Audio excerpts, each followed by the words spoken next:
All right, human biology lab students, we are in week 7. Keep up the great work. Don't forget to do the lab 6 quiz. That'll be due this Sunday, October 10th by midnight. As usual, I'll send you a little friendly reminder to complete that. This quiz will be all labeling bones. So all labeling, all multiple choice or matching questions. And then for this week, your worksheet this week is muscles. And the muscle system worksheet is shown here. And the muscle system lab guide is right above it. And this muscle system lab guide, you will want to download because it will help you do some of the questions on that worksheet. And like usual, if you guys are doing these worksheets in groups, just be sure to include everyone's name on the worksheet that you submit so that I can get everyone credit for that worksheet. Again, I haven't graded your worksheets from last week yet, but hopefully by this Friday, those will all be done. So this is the muscle system lab guide that you can download, and you should read the introduction on page 1 of your lab, which I'll show you that worksheet in a little bit. You can use your lecture text, lecture videos and notes, but I'll try to provide you with everything that you need to submit and do this lab. So this lab is on muscles, and we first go through muscle tissue, and you'll need to kind of draw the different types of muscle tissue on your worksheet. And I give you the microscopic picture that you could draw from. Instead of looking at a microscope picture of muscle tissue, I give you the microscope picture that you can kind of make your own illustration or drawing from. So let me go ahead and just show you the worksheet, kind of what I'm getting at here. So this is the muscle system, the Lab 7 worksheet. You have different types of muscle tissue, skeletal, cardiac, and smooth. And this first activity is to kind of investigate those 3 different types of muscle tissue. And you can read through this introduction. The introduction tells you a little bit more about the 3 types of muscle tissue. And then here are some pictures of the 3 different types of muscle tissue. And your first activity involves using a microscope to look at pictures, to draw your own kind of picture of the muscle type, and then be sure to include in your picture drawing these labeled structures. So let's go through and just talk about the different types of muscle tissue a little bit. So this is cardiac muscle. There's 1 muscle cell, 1 nucleus per cell, and there are striations or kind of bands to them. And they have intercalated discs, which are these darker lines. The intercalated discs will help to control the flow of ions between cardiac muscle cells. So yeah, your cardiac muscle and your heart can contract as a unit. And that's very important for coordinating the heartbeat. So this is cardiac muscle, and these are the intercalated discs. Whenever you see a circle, that's usually a nucleus. Cardiac muscle is what we call involuntary. That means that your heart will beat on its own without you telling it to. Here's skeletal muscle. 1 muscle cell, the nucleus is usually pushed off to the periphery. It has striations that are more easily seen. So I kind of call them like zebra stripes. And skeletal muscle tissue is what makes up all of your muscles that are attached to your bones that help you move. And skeletal muscle tissue is voluntary, meaning you control when your skeletal muscles move. So you can control that. And then this is smooth muscle. It's 1 muscle cell, a nucleus per cell, and it has more of what we call a fusiform shape, meaning the cells are kind of fat in the middle and then tapered off at the end. And smooth muscle is a type of involuntary muscle tissue. And you'll find smooth muscle in the internal organs like your uterus, your digestive tract, to kind of help push things along involuntary without you knowing it. So part 2 is a little bit about muscle structure. And let's go through some of these activities that you'll be doing in part 2. So you can read through kind of the muscle structure. The entire muscle is covered with the epimysium. And within the muscle, we have bundles of cells called fascicles surrounded by the perimysium. And then individual muscle fibers are surrounded by connective tissue called the endomysium. And these different layers of connective tissue allow blood vessels to travel through them. So you need to kind of identify muscle structures, and you have to label this picture using these labeling words. So here is the bone itself and the tendon attached to that bone and then attached to the muscle. This is probably pointing at the epimysium. So it'll go through and take you through the epimysium. This is being pulled out of a fascicle.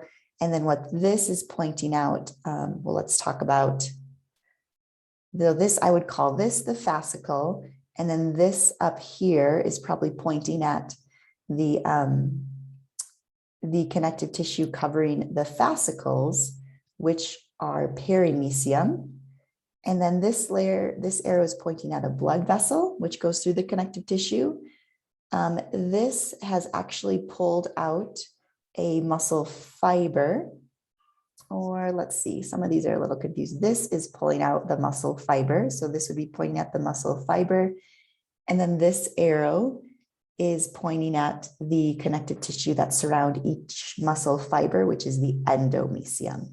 So take some time in labeling that, and you can kind of go back through that lecture as I just kind of told you the answers to. In order to model muscle structure, we kind of have you do an activity at home. If you have plastic straws, toothpicks, or pens and pencils and plastic wrap. And what we ask you to do is use the materials you have available to create a model that demonstrates the arrangement of muscle fibers into fascicles and fascicles into a whole muscle. So for example, let's say each straw is pointing at a fascicle, and the fascicle might be, you might put toothpicks within the straw, and those toothpicks would signify muscle fibers. So you would put toothpicks inside of a straw, that would be your muscle fascicle with the muscle fibers inside. And then you would put several straws together and then use plastic wrap to wrap them up to signify that would be a whole muscle, all the straws or all the fascicles put together. Again, the connective tissue that covers the entire muscle is called the epimysium. The fascicles are surrounded by perimysium, and the individual muscle fibers are surrounded by endomysium. And those are just different layers of connective tissue that cover the different parts of the muscle. So that's kind of your activity 2, modeling that muscle structure. I think it asks you to kind of take a picture. So you can take a picture of your model, or you can kind of draw. If you don't have these materials handy, you can kind of draw just down here in this area, and just your version of the muscle fascicle, and the muscle fibers. And then we get into part 3, and part 3's and part 4 is a lot of just working your way through identifying the different muscles of the human body. And it gives you practice problems to practice identifying them. So you have different labels pointing to muscles, and then you have to, from the figure on the preceding page, label those major muscle groups that are labeled. And then we get into joint movements. And I'm just going to go back to the lab guide to make sure I'm not missing anything. So you can use your available resources, textbook, other resources to identifying those major muscles of the body. And then joint movements, you'll have to read the introduction, and then you'll answer the joint movement question. So let's take a look at what that is. So here are joint movements. So movement occurs when your muscle cells contract or shorten, and at the molecular level, 2 proteins, actin and myosin, interact to pull the ends of the cell closer together to shorten those muscle fiber cells. And when we contract a muscle, we perform a movement. And the illustrations below show some of the basic movements with which you should be familiar. Flexion of the arm is bringing it up. Flexion of the knee is kind of kicking it back. Extension of the knee is kicking it out the way you would kick a soccer ball. And extending the arm is kind of pulling it back. And then we have flexion and extension of the head. And if you're confused with flexion and extension, flexion really easily is decreasing the angle between 2 body parts. So flexing the head would be moving it down, and extending the head would be moving it back. We have flexion and extension of the torso. So flexion and extension of the hip. Flexion would be kind of moving your torso down to your knees, and extension would be straightening back up. Circumduction is a rotational movement. And then abduction and adduction. So abduction, abduction, is taking a body part away from midline. So this man is moving his arm away from his center, that's abduction. And adduction, adduction, is adding a body part back towards midline. And an easy way to remember this is think of a kidnapping and abduction, taking someone away, so taking a body part away from midline. And adduction is adding a body part back to the center. And then we have rotation, just simple kind of nodding your head. Lateral rotation is a rotation away from midline, and medial rotation is a rotation back to the midline. And then you have, using the list below, match the movement or the numbered statement with the term or letter that best describes the action. And I'm going to let you see if you guys can figure out some of those on your own or with your group. And if you have questions about those, let me know, because there might be some quiz questions next week about these movements, so you should know those well. And then you have a really simple experiment to do at home. All you need is ice and a bowl or a tray and a pen or pencil, so you can do this on your own.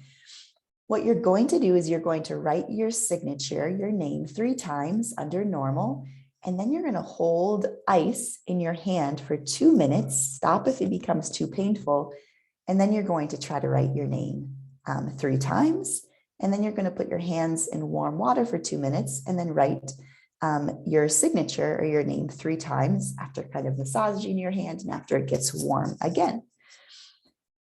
And then you'll answer some questions about how did the changes of temperature, what did the change in temperature do to your hand muscles, and how did that affect your writing, and how do you explain that effect?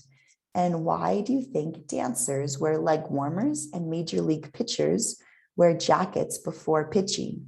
So this idea of warming up your muscles, how will warming up your muscles and keeping them warm affect the performance of those muscles? So that's a little activity you can do on your own as well. And then part 4 is demonstrating muscle fatigue. So your muscles need energy in the form of ATP, but eventually your muscles can fatigue if they contract too much.